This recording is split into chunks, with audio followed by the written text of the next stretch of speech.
The newer type of automatic machines. Automatic machines, आप सोचो भाई यहाँ क्या लगा हुआ है, ऑफ। ऑफ से क्या जुड़ा हुआ है भाई, दो नाउन जुड़ा हुआ है।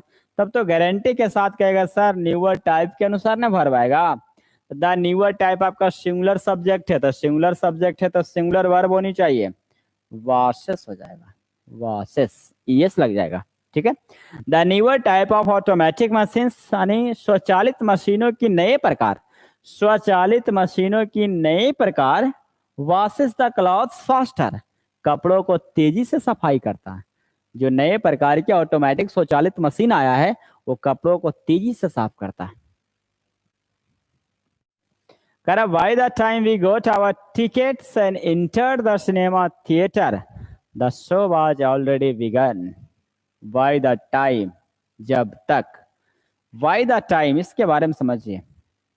Bye the time, by the time, by the time plus simple present tense, simple present tense. दूसरे सेंटेंस में फ्यूचर परफेक्ट आता है, future perfect,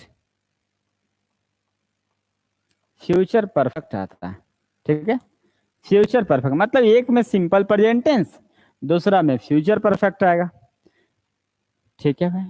same structure before का आता है, सेम स्ट्रक्चर आपका बिफोर का आता है, सेम स्ट्रक्चर बिफोर का और बाय द टाइम का सेम आता है। ठीक है। अगला इसका नियम आता है bye the time, by the time या बिफोर दोनों का सेम स्ट्रक्चर चलता है, या बिफोर के बाद सिंपल पास्ट टेंस आ जाए, सिंपल पास्ट टेंस, और दूसरा सेंटेंस में परफेक्ट टेंस आएगा, यानी हैड प्लस V3 आएगा। हैड प्लस V3 का इस्तेमाल करेंगे, हैड प्लस V3 का इस्तेमाल करेंगे। बाय द टाइम या बिफोर के बाद जब सिंपल पास्ट टेंस आएगा तो दूसरे सेंटेंस में हैड प्लस V3 आएगा। अब सेंटेंस को समझिए, लिखा हुआ बाय द टाइम, जब तक, वी गॉट आवर टिकट्स, जब तक हमें टिकट मिलेगा, और एंटर द सिनेमा थिएटर, जब तक सिनेमा थिएटर में इंटर करेंगे, जब तक इंटर किए, comma, the show was already begun. यानी यहाँ बाय द टाइम के बाद सिंपल पास्ट टेंस आपको दिख रहा होगा, यहाँ बाय द टाइम के बाद सिंपल पास्ट टेंस दिख रहा है। तो by the time we got our tickets and enter the cinema hall, यहाँ एंड का काम है दो समान शब्दों को जोड़ना। यहाँ गोट आपका V2 है, इसलिए इंटर्ड आपका V2 है। इंटर्ड क्रिया के बाद इंटू नहीं आता है, प्रवेश करना के अर्थ में। वही करा, जब तक हम अपने टिकट्स को लेंगे, आज लिए, जब तक सिनेमा थिएटर में जब तक हम प्रवेश किए तब तक तो शो पहले ही स्टार्ट हो गया था। इसका मतलब हुआ द शो वाज ऑलरेडी नहीं बनेगा, हैड ऑलरेडी विन हो जाएगा, विन, ये तो V3 रहेगा ही। Had already been begun, show पहले ही स्टार्ट हो गया था, शो पहले ही शुरू हो गया था। क्लियर, समझ में आ गया? बोलिए, ये क्लियर समझ में आया? By the time, before, by the time before दोनों सेम स्ट्रक्चर चलता है। सिंपल प्रेजेंट टेंस, दूसरे सेंटेंस में future perfect, simple past tense, past perfect. Right answer C होगा इसका। each of the students in the computer class, each of the students in the computer class, यहां भी आप बना सकते हैं, आसानी से क्वेश्चन बनाइए ना, क्या दिक्कत है? देखो, each of प्लूरल नाउन सही है, इन द कंप्यूटर क्लास, करा कंप्यूटर क्लास में प्रत्येक विद्यार्थी, कंप्यूटर क्लास में प्रत्येक विद्यार्थी, इसका मतलब कन्फर्म है कि ईच ऑफ के बाद प्लूरल नाउन सिंगुलर वर्ब आएगा, तो हैज लिखा हुआ। Each of the students in the computer class, करा कंप्यूटर क्लास में प्रत्येक छात्र, प्रत्येक विद्यार्थी has to type their one research paper this semester, इस सेमेस्टर का अपना अपना रिसर्च पेपर टाइप करना पड़ेगा। यदि सब्जेक्ट के रूप में आपका एच एवरी, यदि सब्जेक्ट के रूप में एच एवरी, ऐसे लिखना, सब्जेक्ट के रूप में each of, every one of का प्रयोग हुआ रहे तो कन्फर्म है कि पॉसेसिव एडजेक्टिव का आपको या तो हीज होगा या हर होगा। यहाँ या तो हीज आएगा या हर आएगा, मतलब सब्जेक्ट के रूप में each of, one of, either of, neither of, none of, every one of, any one of. इसके बाद जब भी पॉसेसिव एडजेक्टिव आएगा तो हीज, हर अथवा इट्स आएगा। यहाँ नाउन आपका रहेगा कॉमन जेंडर का तो हीज या हर आएगा, मेल ग्रुप का रहेगा तो हीज आएगा, फीमेल रहेगा तो हर आएगा, निर्जीव रहेगा तो इट्स आएगा। Next, the fact of me being a stranger. देखिएगा, the fact of me, of आपका प्रीपोजिशन है,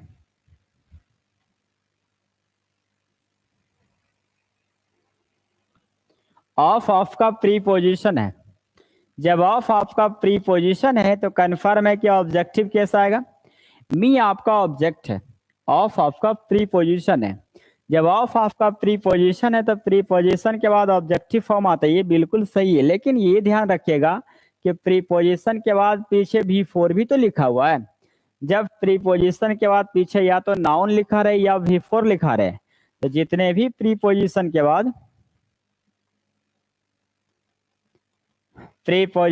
बाद यदि V4 आपको आ जाए तो समझ जाना कि ये जिरंड का काम करेगा।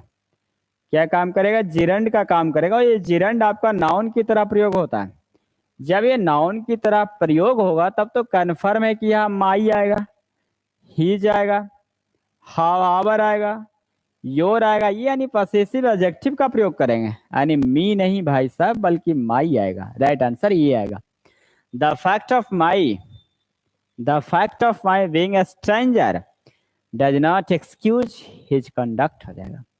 The fact of my, the fact of मी नहीं बल्कि द फैक्ट ऑफ माई हो जाएगा। स्ट्रेंजर मैंने तो होते अजनबी, अजनबी होने का मेरा सच does not excuse his conduct, उनके कंडक्ट, उनके आचरण को माफ नहीं करते। The sea looks as if it has been agitated by a storm। कर as if, नियम कहता है as if अथवा as the, as if अथवा as the के बाद as if अथवा as the के बाद आपका जब जब आपका सेंटेंस आएगा, as if अथवा as the के बाद जब जब आपका सेंटेंस आएगा तो सिंपल पास्ट टेंस आएगा। सिंपल पास्ट टेंस का दो प्रोसेस चलता है, या तो सिंगुलर सब्जेक्ट है या प्लूरल वर्ब का इस्तेमाल होगा या V2 आएगा, एक प्रोसेस हो गया। सेंटेंस इधर सिंपल प्रेजेंट टेंस होगा, सिंपल प्रेजेंट टेंस आएगा, सिंपल प्रेजेंट टेंस आएगा। क्लियर हो गया? सिंपल प्रेजेंट टेंस आएगा। दूसरा प्रोसेस इसका चलता है सिंपल पास्ट टेंस। दूसरा प्रोसेस चलता है सिंपल पास्ट टेंस। जब पहले सेंटेंस आपका सिंपल पास्ट टेंस रहे तो कन्फर्म है कि एज इफ अथवा एज द, एज इफ अथवा एज द के बाद जब जब सेंटेंस आएगा तो पास्ट परफेक्ट आएगा, मतलब हैड प्लस V3 आएगा, हैड प्लस V3 आएगा। सेंटेंस फिर से समझेंगे। यदि आपका सेंटेंस में एज इफ या एज द के पहले सिंपल पास्ट टेंस रहे तो कन्फर्म है कि अगला सेंटेंस आपका पास्ट परफेक्ट आएगा। कैसा रहेगा? पास्ट परफेक्ट आएगा। ये बिल्कुल सही हो गया, ध्यान दीजिएगा। यहां तक क्लियर हो गया? बोलो। सिंपल पास्ट टेंस तो पीछे आपका आएगा हेड प्लस V3, कोई दिक्कत? बोलो। अब इसका एक तीसरा नियम चलता है, यदि एज इफ या एज द, यदि एज इफ या एज द के पहले वर्ब के रूप में look, same, sound, SOUND, sound, feel, here, यदि एज इफ या एज द के पहले look, same, sound, here, feel का प्रयोग हुआ रहे तो फिर आपका कोई फर्क नहीं पड़ेगा। एज इफ या एज द के बाद कोई फर्क नहीं पड़ेगा, मतलब जैसा टेंस रहेगा, यदि ये प्रेजेंट टेंस तो इधर भी प्रेजेंट टेंस होगा, यदि सब्जेक्ट सिंगुलर तो सिंगुलर सब्जेक्ट लेगा, प्लूरल तो प्लूरल सब्जेक्ट लेगा। ये इसका कंफ्यूजन वाले वर्ड आते रहता है। यानी एज इफ या एज द के पहले यदि जो वर्ब आएगा लुक आ जाए, सेम आ जाए, साउंड आ जाए, फील आ जाए, हियर, ये सब वर्ब आ जाए तो आपको एज इफ एज द के बाद फिर कोई टेंशन नहीं है। सब्जेक्ट सिंगुलर रहेगा, ही रहेगा तो इज लगाइए, ही रहेगा तो वाज लगाइए, आई रहेगा तो वाज लगाइए। लेकिन इसमें दोनों में दिक्कत है। इसमें यदि आई रहेगा तब पर भी वर लगेगा, ही रहेगा तब पर भी वर का इस्तेमाल करेगा, सी रहेगा तब पर भी वर लगेगा। लेकिन इसमें थोड़ा नियम चेंजिंग है।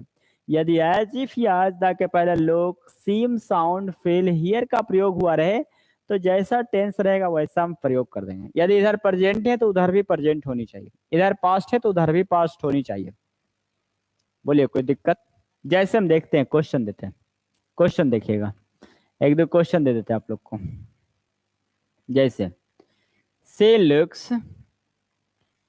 लुक्स वैसा दिखती है, वैसा मालूम पड़ती है मानो कि वह रानी है। से इज ए क्वीन, क्वीन सही है। यहाँ वाच या वर करना बिल्कुल गलत होगा। वैसा मालूम पड़ती है मानो कि रानी है, सही है, कोई दिक्कत नहीं इसमें, ये कोई दिक्कत है ही नहीं। यदि हम इसी में लिखेंगे शी टॉक्स टू मी, वह मुझसे ऐसा बात करती है, या इसी छोटा सेंटेंस लिखते हैं एज इफ मानो कि सी वॉज अ लीडर। देखो यहाँ वैसा बात करती है, वैसा बोलती है मानो कि वह नेता हो। यानी यहाँ सी वाज लिखना गलत है, पास्ट तो होगा ही लेकिन वर का इस्तेमाल करेंगे। केवल अंतर यही है कि यहाँ एज इफ के पहले वर्ब लिखा हुआ, यहाँ भी एज इफ के पहले वर्ब है, लेकिन ये वर्ब जो लुक सीम साउंड फील स्मेल टेस्ट का वर्ब है। तो जैसा टेंस प्रेजेंट है तो इधर भी प्रेजेंट होगा। इसमें आपको एज इफ का नियम जो होते हैं, वर का नियम, वो गलत हो जाता है। ये सेंटेंस आपको सही करने के लिए वाच के स्थान पर वर लगाना पड़ेगा। शायद समझ में आ गया होगा, उम्मीद करते कि समझ में आपको आ गया होगा। बोलिए यस या नो, फटाफट जल्दी से सब जवाब दीजिए। The sea looks as if it has been agitated by a storm. कर समुद्र ऐसा मालूम पड़ता है मानो कि तूफान आया हो। It has been agitated by a storm, ये प्रेजेंट टेंस, तो ये भी प्रेजेंट टेंस बिल्कुल सही है। प्रेजेंट सिंपल प्रेजेंट टेंस हो, परफेक्ट हो, उससे फर्क नहीं, लेकिन प्रेजेंट इन प्रेजेंट होनी चाहिए, पास्ट इन पास्ट होनी चाहिए। When we reached the top of the mountain, देखिएगा, when we reached the top of the mountain, when we reached the top of the mountain, we returned to our base camp। देखिएगा, करा we return to our base camp, समझिएगा बात को, ये mountain बना दिया गया, ये माउंटेन है, ठीक है। जब ये माउंटेन की हम बात करेंगे तो ये कहा जा रहा है कि जब हम माउंटेन के टॉप पर पहुंच गए, टॉप पर पहुंचने के बाद हम बेस कैंप पर लौटे। बेस कैंप मैंने ये हुआ, ये किसको क्या, तराई भाग उसी को कहते हैं, ठीक है। तो वही सेंटेंस करा कि when we reach the top of the mountain, जब हम माउंटेन के टॉप पर पहुंचे, यानी टॉप पर पहुंचने के बाद तो पहले कोई पर्सन टॉप पर पहुंचेगा, यहाँ पहुंचेगा, तब ने नीचे फिर लौटेगा। Return to our base camp, तब हमारे नीचे बेस कैंप पर लौटा। इसका मतलब पहले काम पहुंचना, अब पहुंचने के बाद फिर लौटेगा। मतलब जो रिएक्शन पहले संपन्न हो जाए, जो एक्शन पहले कंप्लीट हो जाए, उसे हम पास्ट परफेक्ट टेंस में यूज करेंगे। तो पास्ट परफेक्ट टेंस में यूज करने के लिए हमारा राइट आंसर एक होगा, यानी यहाँ रेस्ट नहीं बल्कि हैड होनी चाहिए, हैड रेस्ट होनी चाहिए, हैड।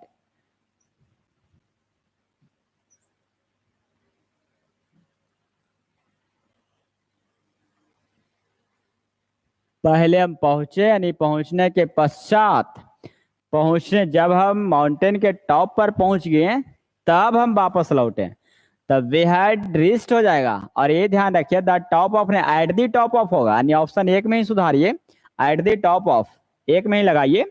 फाइनल आंसर लिखिए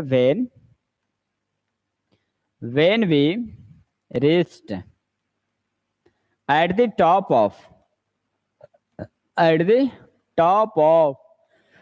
the mountain, एक में ही सुधारना है, तो यहाँ रिच नहीं बल्कि हैड होगा। क्या लगाएंगे भाई, हैड रिच्ड होगा, had reached at the top of the mountain. Clear हो गया? करा he has written 3 letters to me, उन्होंने मेरे लिए 3 पत्र लिखा, उन्होंने मेरे लिए 3 पत्र लिखा। बट आई, परंतु, परंतु, परंतु जो होता है ना नेगेटिव पॉजिटिव अर्थ को देता है।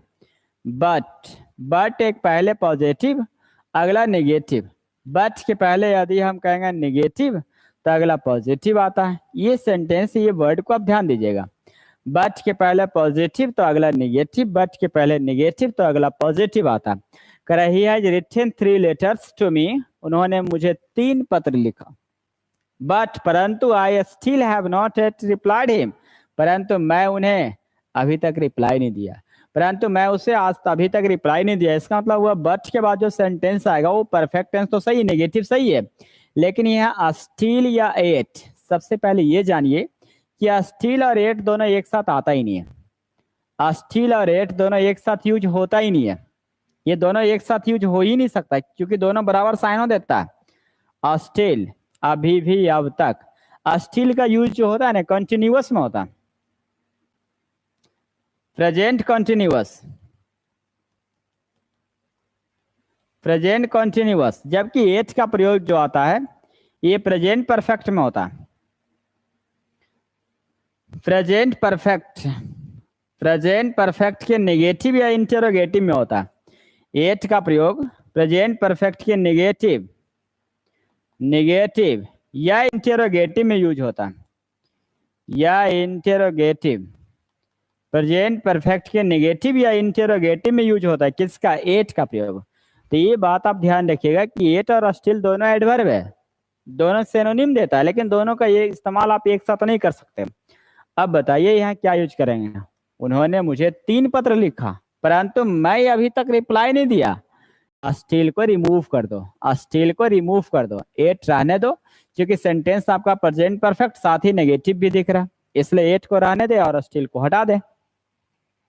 लिखो the period between 1980 to 1990 was very significant in my life. Sentence को ध्यान दीजिएगा। कह द पीरियड बिटवीन 1980 to 1999, यह बिटवीन, बिटवीन के बाद हम टू नहीं एंड का प्रयोग करेंगे। बिटवीन के बाद एंड आता है, या तो फिर ऐसा करो ना कि फ्रॉम, बिटवीन को हटा दो, फ्रॉम का इस्तेमाल करो, तो फ्रॉम टू आएगा, फ्रॉम टू, या बिटवीन एंड होते हैं, या बिटवीन एंड होते हैं, बिटवीन एंड या फ्रॉम टू, फ्रॉम टू या बिटवीन एंड, दोनों में से आप जिस तरह से यूज करना चाहते हैं आप कर सकते हैं। द पीरियड बिटवीन 1918 एंड 1990 या फ्रॉम टू होते हैं, was very significant in life. Clear हो गया? Next question. यानी 1980 और 1990 के बीच की जो दशक रहा मेरे जीवन में सबसे महत्वपूर्ण समय रहा था। सबसे, ये क्वेश्चन टैग है, he is not the fastest bowler in the Indian team, isn't he. यह सेंटेंस क्वेश्चन टैग बनाना आसान है। यदि ये सेंटेंस आपका नेगेटिव सेंटेंस है तो कन्फर्म है कि क्वेश्चन टैग इसका पॉजिटिव होनी चाहिए। जब सेंटेंस आपका नेगेटिव है तो गारंटी के साथ आप कहेंगे सर क्वेश्चन टैग आपकी पॉजिटिव होनी चाहिए। पॉजिटिव होने के लिए हम इसका राइट आंसर बनाएंगे, इज ही बनाएंगे। क्या बनाएंगे भाई? इज ही बनाया जाएगा। Clear? Is he is the right answer आएगा। He isn't the fastest bowler in the Indian team, वह भारतीय टीम में सबसे तेज बॉलर नहीं है। I went into the bank, go क्रिया के बाद, गो क्रिया के बाद जब स्थान सूचक आता है, प्लेस आता है, तो कन्फर्म आप टू लगाते हैं। गो क्रिया के बाद जब स्थान सूचक आता है तो टू लगाते हैं। Go to school, go to market, go to college, go to university, ये आप टू लगाते हैं। लेकिन थोड़ा सा ख्याल रखिएगा, यदि प्लेस में आपका होम आ जाए, अब्रोड आ जाए, हेयर देयर आ जाए, हेयर अथवा देयर का प्रयोग रहे, ये सब आपका प्लेस आ जाए तो इसके साथ हम टू का इस्तेमाल नहीं करेंगे। यदि होम लिखा रहे, अब्रोड लिखा रहे, हेयर रहे या देयर रहे, तब इसके साथ आपका टू का प्रयोग करना बिल्कुल गलत होगा। टू का प्रयोग करना बिल्कुल गलत कहलाएगा। ठीक है, तो यहाँ इनटू नहीं आएगा, टू आएगा। I went to the bank, मैं बैंक के, और विथड्रू सम मनी, और कुछ पैसा निकाल कर लाए, कुछ पैसा निकाल कर लाए। The strain of all the difficulties and vexations and anxieties are more than he could wait. देखिएगा यहाँ लिखा the strain of preposition, all the difficulties, बिल्कुल सही है, ऑल के बाद द आर्टिकल आता ही है।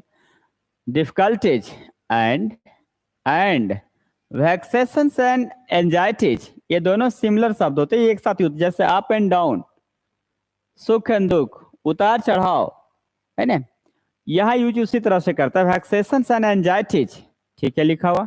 यहाँ आर आपका वर्ब है, तो आर वर्ब से उसके पहले वाले शब्द के अनुसार हम जरूर कन्फर्म है कि वर्ब का इस्तेमाल करेंगे। जब वर्ब है तो पहले वाले नाउन के अनुसार वर्ब का इस्तेमाल किया जाएगा। तो यहाँ ऑफ आप गौर से देखिएगा तो ऑफ आपका प्रीपोजिशन काम करेगा, प्रीपोजिशन के ठीक पहले वाले नाउन के अनुसार वर्ब आएगा, प्रीपोजिशन के पहले वाले नाउन के अनुसार वर्ब आएगा, यानी स्ट्रेन के अनुसार आएगा। तो स्ट्रेन आपका सिंगुलर वर्ड है भाई साहब, जब सिंगुलर है तो आर कैसे आएगा, इज नहीं आएगा। More than he could beat, Hindi समझ लेते हैं।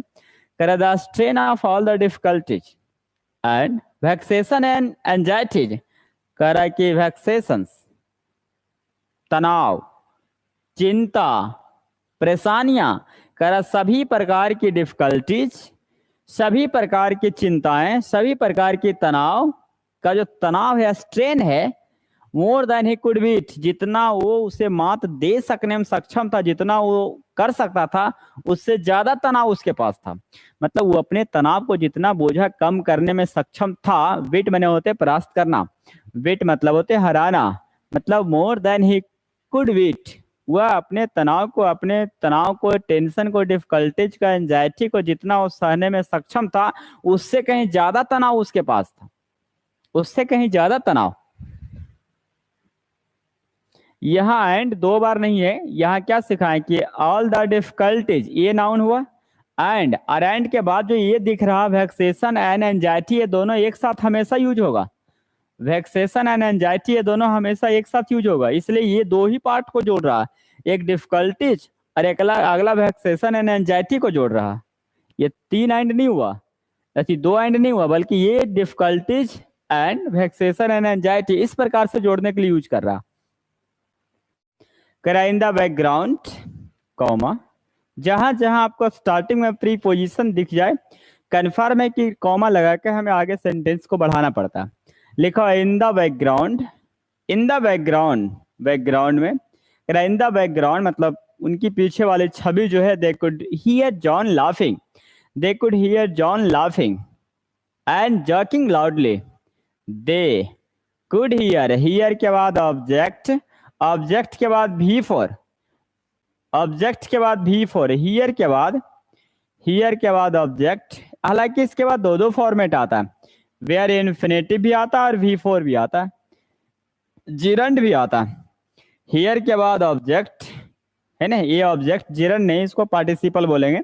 हियर के बाद या तो वेयर इन्फिनेटिव आएगा या भी फोर आएगा, ये जो भी फोर होगा ना पार्टिसिपल कहलाएगा, ये पार्टिसिपल कहलाएगा। पार्टिसिपल आपका एडजेक्टिव का काम करता है।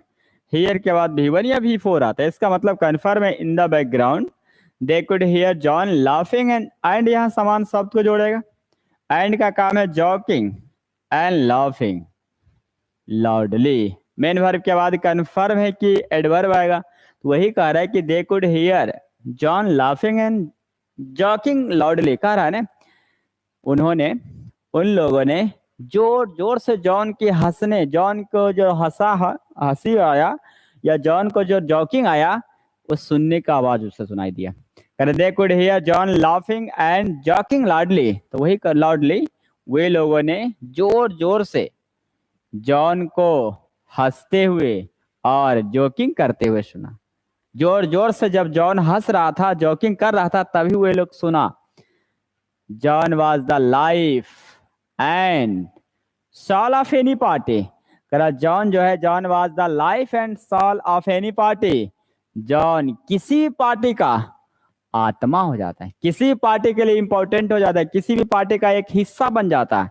John was the life and soul of any party. जब सेंटेंस आपका पॉजिटिव हो जाए, सेंटेंस आपका जब पॉजिटिव हो जाए तब तब आपको सम का प्रयोग करना होता है, लेकिन वही सेंटेंस आपका नेगेटिव या इंटेरोगेटिव हो जाए तो आपको एनी का इस्तेमाल करना पड़ेगा। पॉजिटिव सेंटेंस रहे तो सम का इस्तेमाल करिएगा, और सेंटेंस आपका जैसे ही नेगेटिव आएगा, जहां जहां सेंटेंस नेगेटिव या इंटरोगेटिव आएगा तो कन्फर्म वहां आप एनी का इस्तेमाल करिएगा। यहाँ तो सेंटेंस आपका, पूरी सेंटेंस आपकी पॉजिटिव है तो यहाँ एनी नहीं दा लगा दो, दा लगा दो, सबसे बेहतर दा पार्टी हो जाएगा। सम पार्टी लिखना पड़ेगा, इससे अच्छा रहेगा तो दा लगा दो। In the background they could hear John laughing and joking loudly. फिर से समझ लेते हैं इस क्वेश्चन को, थोड़ा सेंटेंस लंबा आया, मेंस का क्वेश्चन होगा इसलिए लंबा होगा। करा इन the background, in the background मतलब इस सिंपल बोलते हैं ना, बिहाइंड द कैमरा, या उनके पीछे की छवि क्या है, पीछे की रवैया क्या है, या पीछे का उसका क्या छवि रहा है, उसके बारे में बात करेगा।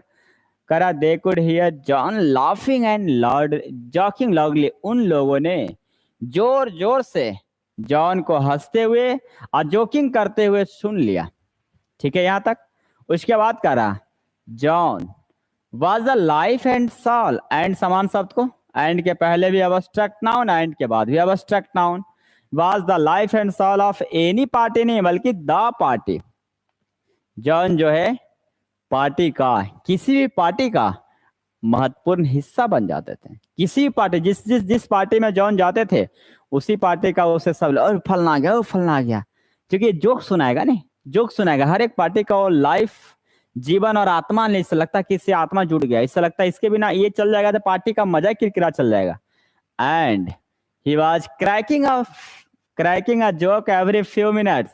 करा वह जो है कुछ ही पल पर भर में, हर एक कुछ मिनटों में एक जोक कह दिया जा करते थे, हर एक कुछ ही मिनट में एक जोक सुना देते थे। तो ऐसे व्यक्ति को पार्टी में बहुत सम्मान मिलता है, वैसे व्यक्ति को पार्टी में रहना बहुत जरूरी होता है, नहीं तो मजा किरकिरा होता है। देखते होंगे कोई भी मूवी आप देखते होंगे, कोई भी मूवी आप देखते होंगे तो कन्फर्म उसमें एक जॉनी लीवर को रखा जाता है। किसी भी मूवी को आप देखिएगा तो उसमें एक जॉनी लीवर या फिर हंसाने वाला, कॉमिक करने वाला कन्फर्म उसमें रखा जाता है। क्यों रखा जाता है? क्योंकि उसमें जो होते, बाकी मूवी देखने से रुचि बढ़े लोगों को।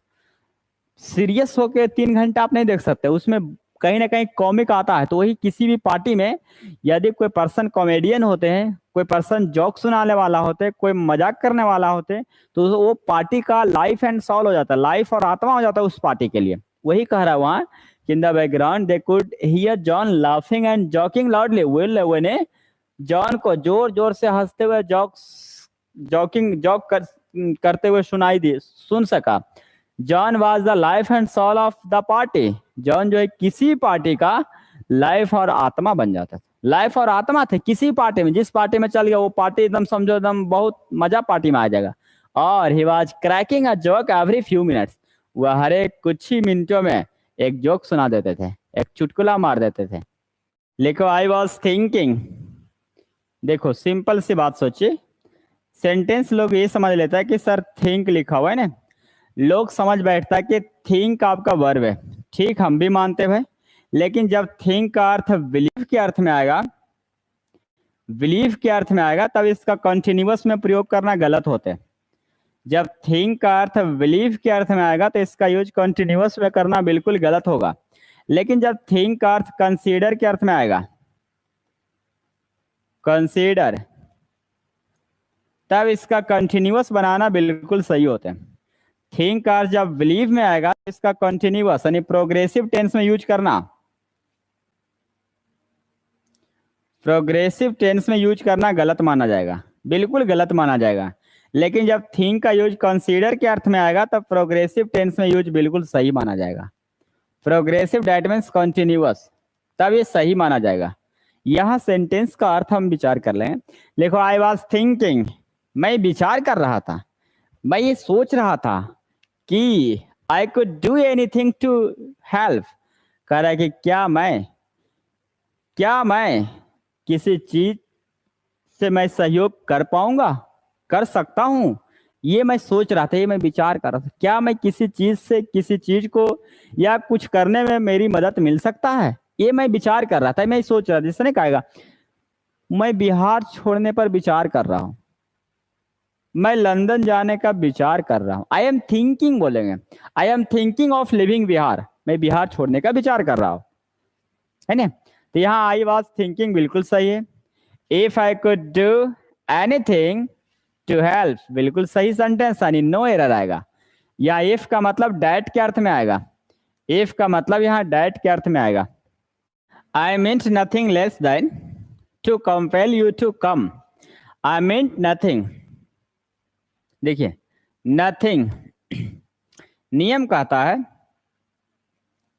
नथिंग अथवा नथिंग एल्स, नथिंग अथवा नथिंग एल्स, ठीक है। नथिंग अथवा नथिंग एल्स के बाद बट का प्रयोग किया था।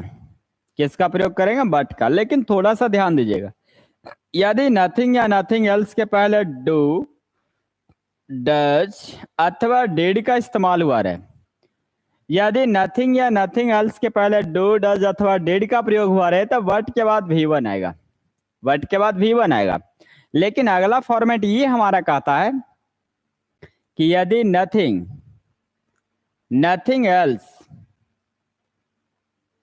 नथिंग एल्स के पहले यदि मेन वर्ब का प्रयोग हुआ रहे, मेन वर्ब का प्रयोग हुआ रहे, इसका कहने का मतलब ये हुआ कि डू, डज, डिड के अलावा वर्ब का इस्तेमाल हुआ रहे, तो वही आपका वर्ड के बाद इन्फिनेटिव, फुल इन्फिनेटिव ले लेगा, 2 + V1 आ जाएगा, फुल इन्फिनेटिव लेगा, फुल इन्फिनेटिव लेगा, फुल इन्फिनेटिव आएगा।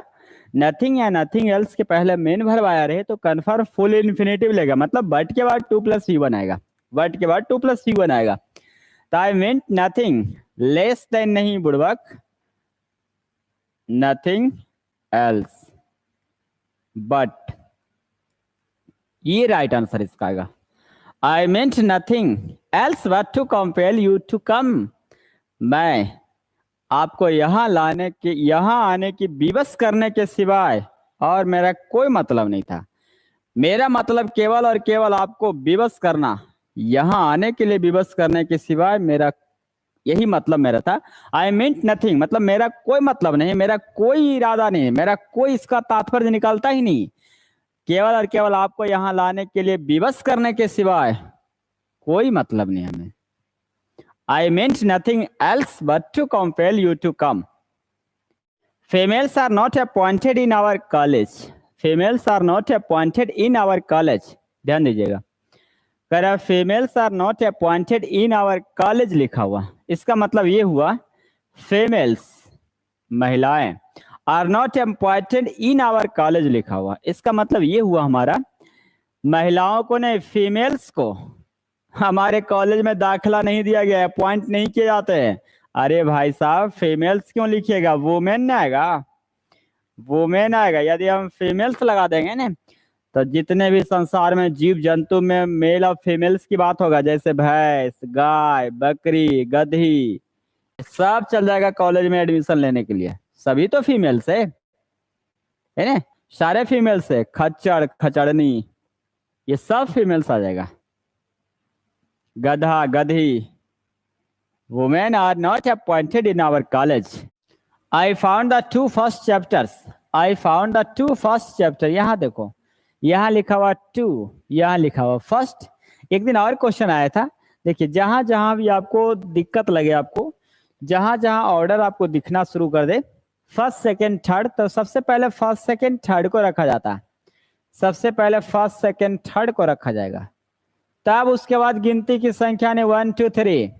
बचपन में हम लोग क्या करते थे, ओके लगाते थे, ओके जहां तहां लगाते थे, ओके पेन तो उसी में लगभग खत्म हो जाता था। कभी कभी हम लोग प्राइवेट पार्ट में नुका छुपा कर लगाते थे ताकि वो अगला पर्सन देख ना ले, जांग में ज्यादा जांग में लगाया करते थे ताकि देख ना ले, ओके। उसके बाद चला स्टैचू, है ना, ये सब प्रक्रिया चलते रहता था, स्टैचू तो ओके। जैसे जैसे बड़ा हुए तो हम लोग अब के को सी पढ़ना शुरू किए, इसका मतलब पहले ऑर्डिनल एडजेक्टिव तब कार्डिनल एडजेक्टिव, पहले ऑर्डिनल तब कार्डिनल, इसका मतलब हुआ पहले फर्स्ट, सेकंड, थर्ड, तब फिर 1 2 3 4, और फर्स्ट, सेकंड, थर्ड के पहले हमेशा दा लगता है, फर्स्ट, सेकंड, थर्ड के पहले हमेशा दा लगता है। आई फाउंड द फर्स्ट 2 आएगा, द फर्स्ट 2 आएगा, the first 2 chapters of the book, मैंने किताब के प्रथम 2 चैप्टर खास तौर पर इंटरेस्टिंग पाया, खास तौर पर किताब का प्रथम 2 चैप्टर जो काफी इंटरेस्टिंग पाया। Bacon, the father of the English essay, had a thirst of knowledge देखिए नाउन इन अपोजिशन होते हैं, भले ये गलती यहाँ नहीं दिया, the father of the English essay, इसे हम नाउन इन अपोजिशन कहते हैं। ये नाउन हुआ, यही नाउन यहाँ लिख दिया गया, मतलब इसी नाउन का संकेत ये दिया गया। जैसे लिखा जाएगा राहुल गांधी, जैसे लिखेंगे Rahul Gandhi the son of Sonia Gandhi, नहीं आएगा। Patna the capital of Bihar, दोनों एक ही वर्ड हुआ, दोनों एक ही वर्ड हुआ। Amarjeet sir the director of all in one English classes, दोनों एक ही पर्सन हुआ। तो ऐसे नाउन इन अपोजिशन कहते हैं। तो इसमें आपको इसके अनुसार वर्ब आएगा, वे कौन जो है इसके अनुसार वर्ब आएगा, इसके अनुसार वर्ब यूज करेंगे। वे कौन the father of English essay, English essay का पिता वे कौन had a thirst for, thirst for आता है, थर्स्ट फॉर नॉलेज, ज्ञान का प्यासा थे, ज्ञान का प्यासा थे, मतलब जहां देखते ज्ञान पढ़ रहा पढ़ रहा पढ़ रहा पढ़, वो इसके बारे में सोच रहा।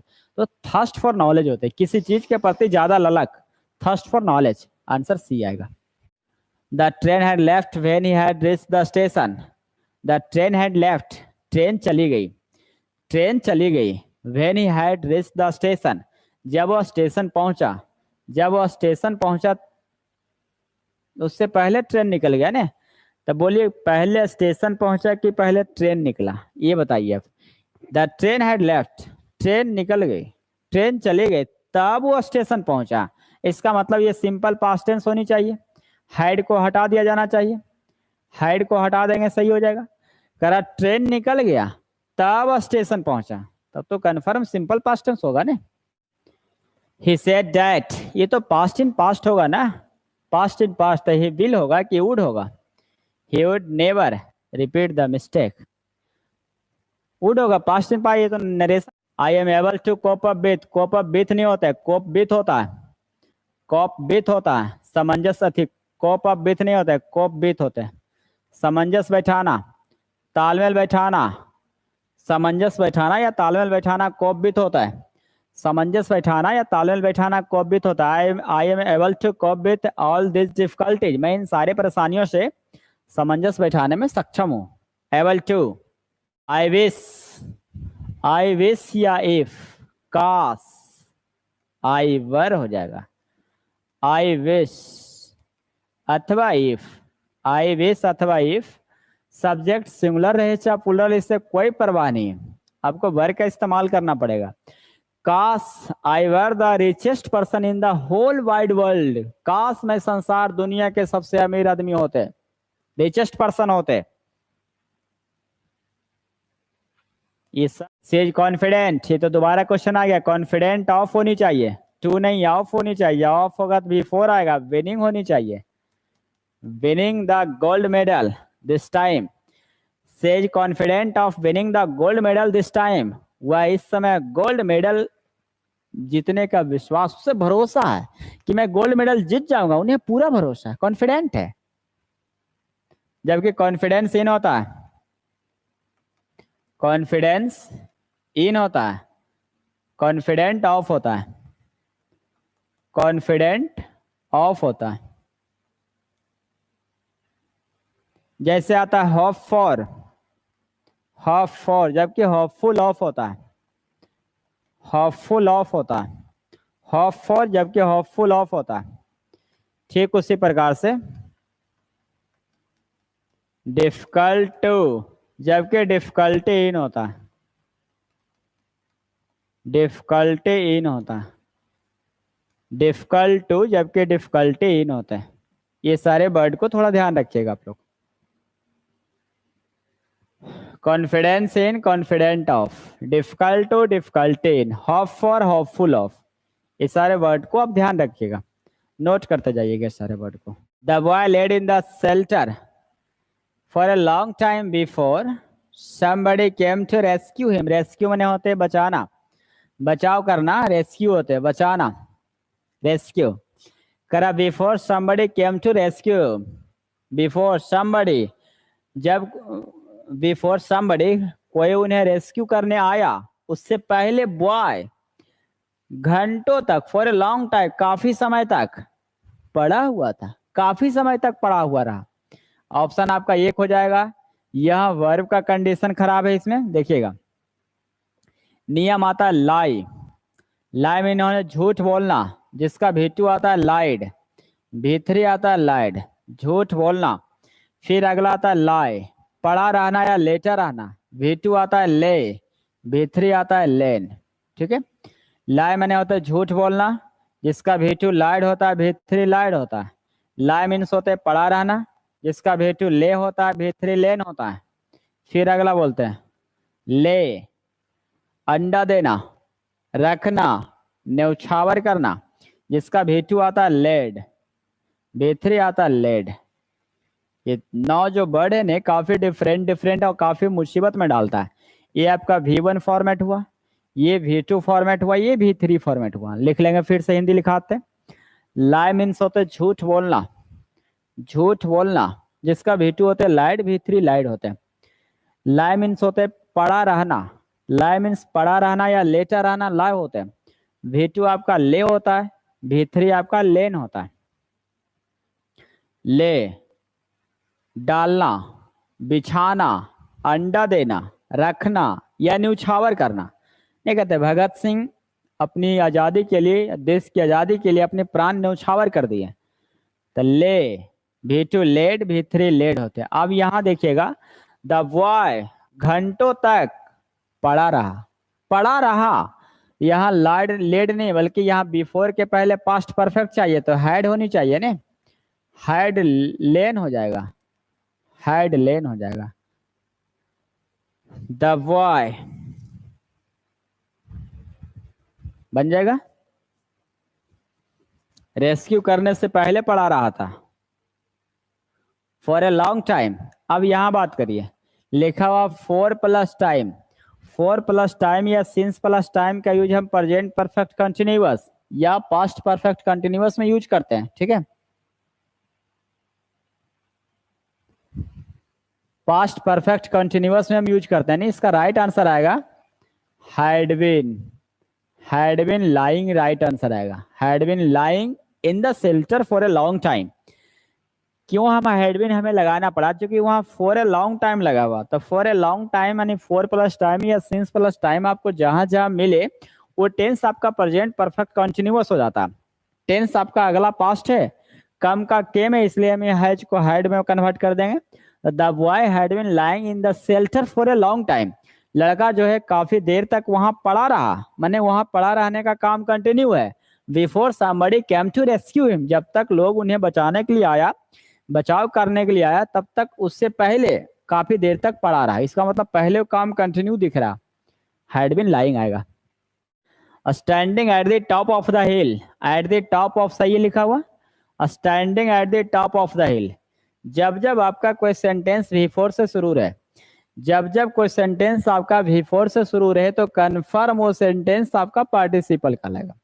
जब जब कोई सेंटेंस V4 से शुरू रहे तो वो सेंटेंस पार्टिसिपल, और पार्टिसिपल वाले वाक्यों में सब्जेक्ट हमेशा हमेशा हमेशा एक होनी चाहिए। तो यहाँ कह रहा है कि standing at the top of the हिल, पहाड़ की चोटी पर खड़ा रहकर, the houses below were hardly visible, the houses below, नीचे जितने घर है, जैसे देखो ये पहाड़ हो गया, तो पहाड़ की चोटी पर खड़ा होकर नीचे जो घर बना हुआ है, नीचे जितना झोपड़ी बना हुआ है, इसको देखता है तो विजिबल नहीं दिखता है, अच्छे से नहीं दिखता है। इसका मतलब हुआ कि पहाड़ पर चोटी पर चढ़ने वाला कोई पर्सन। यहाँ अगला सब्जेक्ट लिखा द हाउसेस बिलो, इस सेंटेंस का सब्जेक्ट द हाउसेस बिलो है, इसलिए दोनों सेंटेंस का सब्जेक्ट मैच नहीं कर रहा।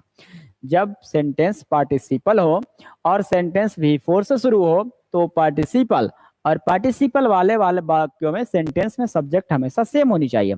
जब ऐसी स्थिति सिचुएशन डिफरेंट आ जाए तो इसका एक तरीका है हम लोग को बनाने का, सेंटेंस को पैसिव कर देने का। तो सेंटेंस तो पैसिव होगा नहीं क्योंकि मेन वर्ब है नहीं लिखा हुआ। तो ऐसा करो ना, इसको A नंबर क्वेश्चन बनाओ और स्टैंडिंग अर्स्ट के स्थान पर लिख दो while he or he was standing at the top of, option एक में बना देंगे he was standing at the top of, he was standing at the top of, he was standing at the top of, clear हो गया। while he was standing at the top of the hill, जब वो पहाड़ के चोटी पर खड़ा था तब नीचे जितने घर था उसे विजिबल नहीं दिखाई दिया, सदृश नहीं दिखाई दिया। बढ़िया आगे, वाइल ही वाज स्टैंडिंग हो जाएगा। तो वाइल वाले में सब्जेक्ट एक रहे चाहे दो रहे कोई फर्क नहीं पड़ता है। वाइल वाले में सब्जेक्ट एक रहे चाहे दो रहे उससे फर्क नहीं पड़ता है। इसका मतलब फिर पार्टिसिपल का नियम खत्म हो जाता है। तो कंजक्शन से हम लोग रीराइट कर लेते हैं। 24 का आंसर 1 हो जाएगा।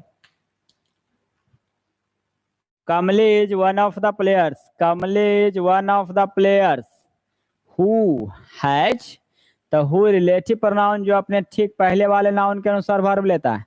रिलेटिव प्रोनाउन अपने ठीक पहले वाले नाउन पर डिपेंड करता है।